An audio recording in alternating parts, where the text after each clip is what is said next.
welcome to today's edition of CCSU News. I'm Tim McDonald. And I'm Caitlin Gosley. We hope you all had a great break. If you didn't get enough downtime, just remember we'll soon all be relaxing over our winter vacation.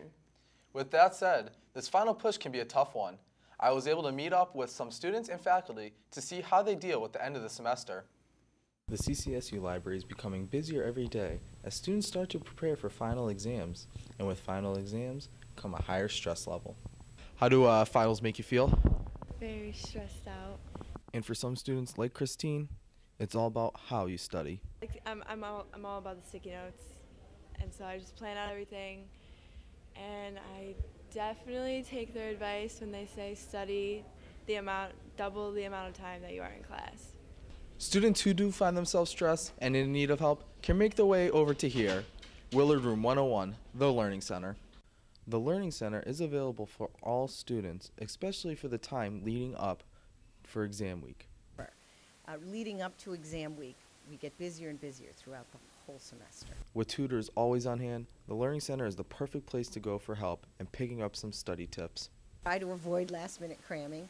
Anything you can do to space out your studying so that as you prepare for your exams, you're giving yourself time enough to do the reading, reviewing of your notes, building study guides, anything you can do ahead of time to avoid the cramming so that you're just reviewing before an exam. That's the best. You can stop by the Learning Center Monday through Friday between 8 a.m. and 4:30 p.m. and their advisors can be reached at 832-1900. The end of the semester also means the holidays are right around the corner. If you were a little slow from all that turkey and didn't quite make it out for Black Friday, don't worry. Brianna Bruno shows us that you aren't too late to score some great holiday deals. Brianna? Thanks, guys. There were plenty of people who crawled out of bed and came here on Black Friday, but the shopping ritual seems to be changing.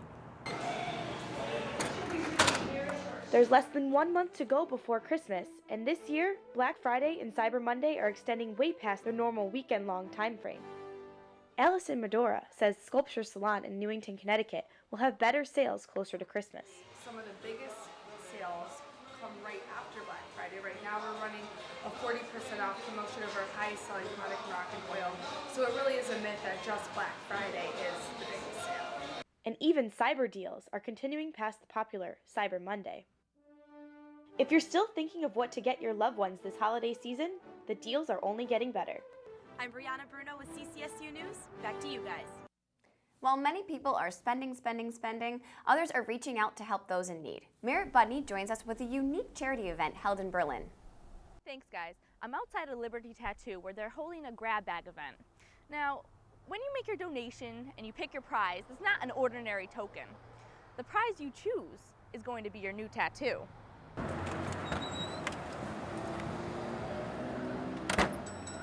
You could choose a dove, a pretzel, even a llama.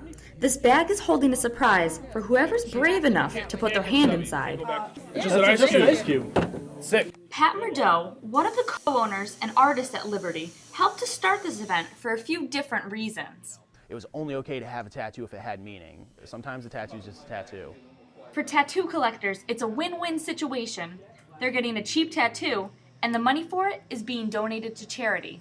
Our shop minimum for a color tattoo is like 80 bucks, 100 bucks, something like that. So for 25 bucks, I mean, if you're playing twice and you get 4 draws, you know, you're only spending 50 bucks. You're still saving money. This is also a special event for charity for the Children's Hospital in Connecticut, so I really thought that was a great idea. This is something they've done for a couple years now. If you're trying to get your first tattoo, this might not be the event for you.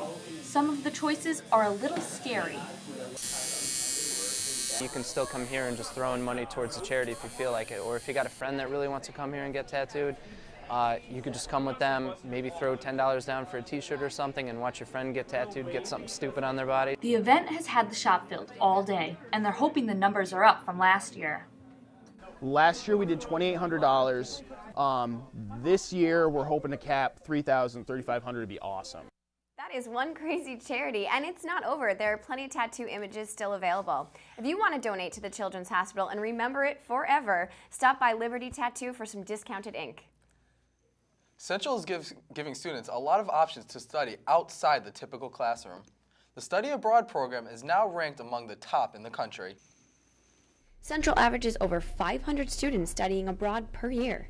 Here, some of the study abroad students gather for a pre-travel prep meeting. The things that you can put on your resume after you get... Lisa Bigelow from CCSU's Center for International Education says the large number of students who take part in studying abroad is what gave the school its national ranking.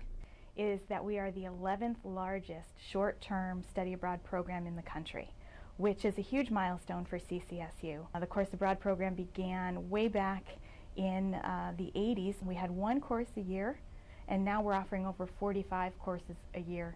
Some of those 45 destinations include countries from Asia, Africa, Latin America, and Europe. When expense is a concern, Lisa says there are payment plans and scholarship options, and it's a good idea to plan ahead. Think about some small things that you can live without in, say, your first couple of years at CCSU. Don't go to Starbucks every day. Planning ahead also means paying attention to the deadlines on the Center for International Education's website, or you can stop by their office in Barnard Room 123. The study abroad program isn't the only thing being celebrated. Central's fall athletics have come to an end. Ashley Afonso joins us to give us a breakdown of the first edition of Central Sports Update. Ashley? Thanks, guys. Like Caitlin said, the fall season is over, but I have a wrap-up of how each team did and a look into Central's winter season. Let's start off with the football team, whose rough season had them finish with a conference record of 2-5. Not quite good enough to get them into the NEC tournament. One good thing that came out of the season was sophomore Rob Holloman. The running back rushed a total of 803 yards and earned National Kick Returner of the Week. Central's men's soccer had a great season considering their circumstances. The team was not eligible for the NEC tournament due to academic problems in past years, but they proved they are capable of soccer and academics this semester when they were recognized nationally for having a team GPA that was higher than a 3.0. They finished with a conference record of 6-3-1. Women's soccer was almost the opposite of men's. They finished with a conference record of 3-7. But check this out. They had a moment of glory when freshman Taylor O'Leary was featured on ESPN's Top 10 for a great goal she made in a tournament at the University of New Hampshire. Moving on to the volleyball team, who had a great season this year. The team made it all the way to the NEC Finals tournament, where they lost 3-1 in a matchup against Long Island University. Overall, volleyball finished with a conference record of 12-4. They'll have their work cut out for them next season as they are losing 5 seniors. But out of all of the Blue Devils, the only ones to walk away with a ring is the cross-country team. For the 4th year in a row, men's cross-country took home the NEC championship. Junior Colby DeBlaney won the individual title, becoming the 3rd straight Blue Devil to win. The winter season is off to a strong start, both men's and women's basketball. The men have a very young team this year with only one senior, Joe Asefi. They started with a record of 3-3. They will take on the #1 ranked team in the country, Indiana University, on December 8th. Women's basketball started their season off with a 2-2 record. The team was ranked 8th out of 12 in the NEC preseason poll that they hope to prove wrong. Conference games will begin for them January 5th. That wraps it up for your Central Sports Update. I'm Ashley Afonso. Back to you guys. That does it for today's edition of CCSU News. I'm Tim McDonald. And I'm Caitlin Gosley. Your school, your news, your CCSU News Update. Until next time, thanks for stopping by.